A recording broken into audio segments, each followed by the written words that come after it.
DreamKingz Films. We're here with head coach Mike Montemayor of the Atlantic Coach StingRays. Hey, coach, you've been on the field about 2 weeks with your guys now, man. Just talk about that and tell me what excites you about this bunch. It's been great. The kids been able to get out of the house and kind of have some normalcy to our adjusted summer conditioning plan. So we just get after it with following the guidelines and doing the best we can. But the kids are happy to be around each other. I'm happy. All the assistants are happy to be around the kids, just trying to get back to some normalcy. Yes, sir, coach. Let's talk about that for a while. We all know the world was thrown for a loop with the COVID-19 pandemic, but we lost spring and all. Just talk about that. How did y'all adjust to losing spring, coach? Obviously, spring was a big hit. Personally, for a lot of our guys, they could have used, getting those coaches on campus and seeing them in practice and drills and stuff like that. But it is what it is. We had to adjust. For us and what we did our program, I didn't really focus on, Zoom meetings or doing too much of football-related things. So every kid's situation was different. Some kids had to pick up extra slack, due to home situations. Whatever the case was, there was bigger things than football. So that, it was a big reset for a lot of us. Yes, sir. How did you keep the bond with your team during that time, coach? So with them, and I started the initiative of them checking in with me with their workouts, doing something. Whether it be 30 minutes, an hour, checking in with me in our group message chat, posting it on Twitter, online, using our hashtag.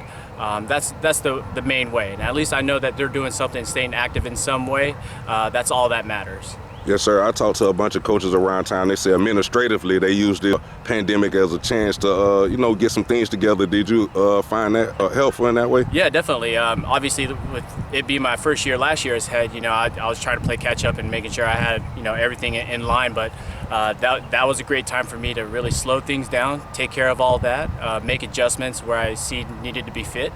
And, now we can just focus on ball. Yes, sir. Just focus on ball for a minute, coach. Let's start with your offense. Just talk about that bunch and what you like about them, coach. Oh, man. Returning a lot of guys on offense, especially to skill positions, both, running back and receivers. Receivers, we're about, 5, 6 deep. All the guys are plenty talented enough to rotate in and out. Of course, everybody knows about Pat Bryant, but there's a lot of names that are definitely going to catch some people's eyes, if not already. Yeah, coach, give me a name or two out that wide receiver bunch, a guy that may be poised to step up and take it to the next level this season. Well, we have Malcolm Seaborn. He just recently committed to Navy. But another young man is Jordan Smith. He's a 21 receiver. Ezra Barbie, he's a 22 receiver. So plenty of youth, plenty of experience from last year for them to just go play ball. Yes, sir, coach. Kind of like the same question with the running backs. Who's going to be toting the rock for the StingRays this year? Yeah, so right now it's slated for Kendall Mathis. He's a 22 running back. And again, we have plenty of guys, coming up from our JV program. And, it's just all about competition. The more hats that we have out there, the better. Coach, can you talk about Kendall's skill set and what makes him such a good back? Yeah, so he came to us last year from Tennessee, so he was playing some catch-up, but he's downhill. He's not always looking to bounce outside, but he could do a little bit of both. If he needs to bounce outside, he will. He's a great athlete. He did track before the season got shut down, so I was definitely looking forward to seeing him on the asphalt out there. Yes, sir, coach. Talk about the offensive line, man. What excites you about those big boys in the trenches? Yeah, so with last year, we did lose some guys up front. Obviously everything starts up front on both sides of the ball. Ja'Kai's Pippin, Zach Crawford, Garrett McAndrews. We're going to be a little younger up front, but it's all about us as coaches, how we adjust to that and make it simpler for them and make it easier for them. Yes, sir, coach. Who's going to be the leader of that group? Offensively, definitely, I'm not personally looking at a certain person, but the kids look at Ridge and Pat. There's been a lot of guys, young guys, who've been taking over that bunch as well. Yeah, but when I say that group, I'm sorry, coach. I mean the offensive line. Who's going to be the leader of that offensive line group, coach? Walt Rosas, he's our tackle, 21 tackle. Taylor Ransom, he's going to be a 22 lineman. He plays interior. So those are two guys a lot of guys are going to be leaning on. Yes, sir, Coach Stan with Walt Ridge told me he's a hell of a offensive lineman. Pat said the same thing. Just talk about his skill set and what makes him such a good lineman, coach. Yeah, so obviously he's got great girth to him. He's a big boy. Big size, but he can move as well. He's got good bend in the hips and the ankles, so he's not just a big body. He's getting better in the off season, and taking this time to really hone in on this craft, work on the smaller details, so it's easy on a Friday night. Yes, sir, Coach Ridge. He's looking real good. He done transformed his body, man. He's looking like he's ready to take it to the next level. Talk about your gunslinger and what he brings to the table, Coach. Yeah. So last year was a big transition year for him. taking that leadership as the quarterback. Playing at a higher level of ball. but he's got a great relationship with everybody. He came in here and he just blended in well with the kids. So he's really accepted that role and he's all about it. Yeah, so talk about his skill set a little bit, Coach. What makes him such a good quarterback? Oh man, he can make all the throws. He can make all the throws, and he's not really looking to leave the pocket, but he's mobile enough to where if he has to and the situation arises, he's able to get out of the pocket, still keep his eyes downfield and make that throw. Yes, sir, Coach. He's regarded as one of the best quarterbacks in the area, but he's flying under the radar a bit. Coach, why do you think he's flying under the radar recruiting-wise? Yeah, so again, that goes back to not having a spring, and especially at that position, particularly, college coaches, they need to make sure they have that correct.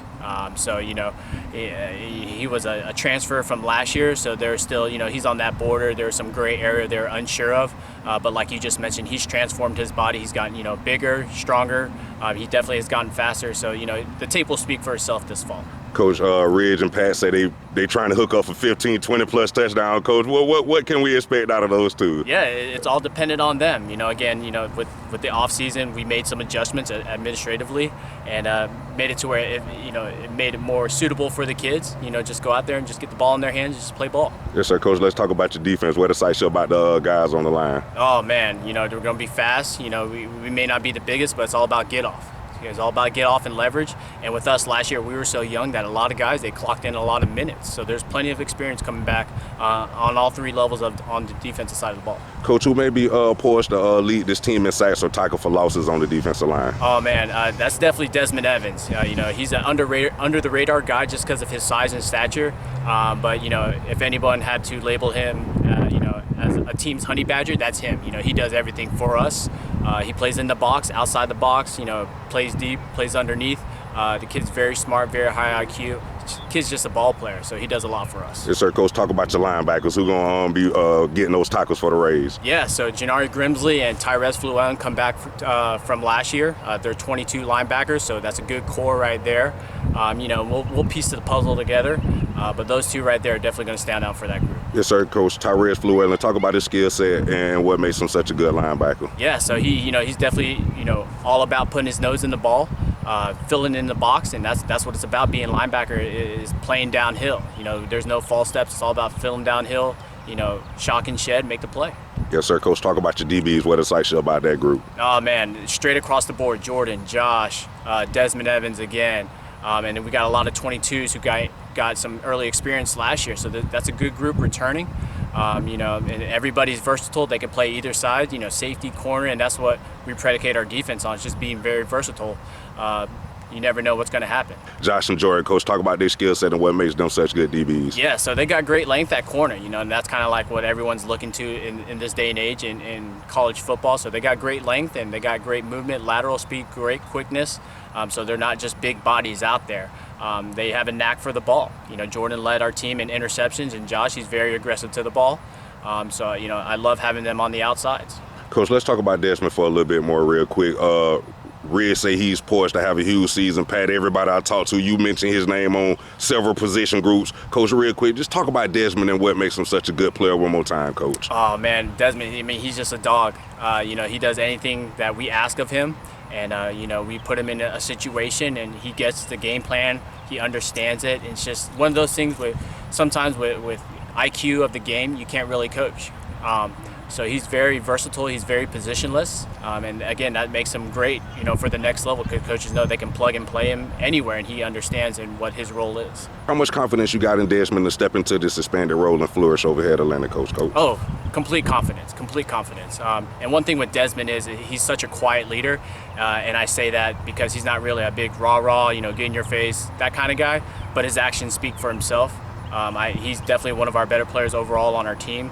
Had all district, had all, Gateway Conference accolades, and he earned that. He was pretty up there in the city in tackles. So, again, he finds his way to the ball. He's just a football player. Yes, sir, Coach. Let's go off the field for a minute. Atlantic Coach, one of the top academic schools here in the county. Just real quick, Coach, just talk about that and how proud of you was of your guys to stay at that standard, knowing they could have slacked off during the quarantine and the COVID-19 pandemic. Yeah, so, that's kudos to those young men because, they understand and kind of what any coach would preach to their kids, you got to be a total package. You know, you could be the best athlete, but if you have no grades, you're limiting yourself for the next level. So that's one thing I really harp on for these young men, so that way they can make themselves more marketable to a college coach, and they understand that full picture. You know, they made that transition since last year, and that's what it's all about. You know, and everything is relative. The kind of student you are is the kind of, you know, football player you are, because everything is relative. How you prep and how you study is how you perform on a test, how you perform on a game. Yes, sir, Coach. We know what you're teaching them on the field, but can you just talk about what you're teaching these guys off the field, Coach? Yeah, definitely. It's all about being leaders in your community. You know, being a good, you know, young man in your family. That's where it starts. Is in your household. You know, what kind of brother are you? What kind of son are you? You know, what kind of uncle? You know, whatever the case may be. How are you in your household? And then that, again, that's relative to how you are in the community, in school, outside of school, when you're hanging out on the weekends. You know, we've all been teenagers. These young men, you know, they get themselves in sticky situations, but they know how to react. You know, I've harped on that plenty of times, and just making the right decisions. Yes, sir, Coach. Socially, we all know what's going on in the world at this time. Did you get a chance to talk to your team about what's going on, Coach? Not yet. That's something I do want to do as a full team. Currently, how we have everything broken down is 9th and 10th and 11th and 12th. But I feel like with that message needs to be a full team message, and we're going to do that before we kick things off this fall. But yeah, it's something that needs to be addressed, and it should be addressed regardless of, you know, where you come from, what your background is. You know, in the end, it just comes down to, you know, treating people like humans, and that's what I feel. It's a human thing. You know, we're all humans, regardless of, you know, our religion, our race, our beliefs. We're all humans. That's what, you know, and that's what I'm waiting for all these young men, especially for our 9th graders and our incoming guys, our young kids, to understand. That's the main message. Yes, sir, Coach. Let's go to the incoming guys before we get out of here. The class of 2024, that's going to be a real special class athletically as well as academically. But to those guys that may be finding it hard to get acclimated to the new normal, Coach, to any guy that may be coming into Atlantic Coast or any school across the district, do you have any words of encouragement or advice for them, Coach? Yeah, so I mean, it all starts with taking care of yourself and your body. I know it's tough, you know, now, you know, to, you know, get off the technology, whether it be games or phones, you know, but you got to get your rest. You got to take care of your body first. You know, sleep, hydrate, making sure you're eating something before you come out, you know, and just like any coach would say, you just got to come out and be ready to work. You know, the toughest part I always tell our kids is just waking up and then showing up, you know, for workouts. But when you're here, you know, you change your mindset, you change your mentality, you flip your switch, and you just come in ready to work, and it'll all pay itself off. Yes, sir, Coach. Thanks for talking with me. Good luck to y'all future. No problem. Thank you. Appreciate you, Coach. Yes, sir.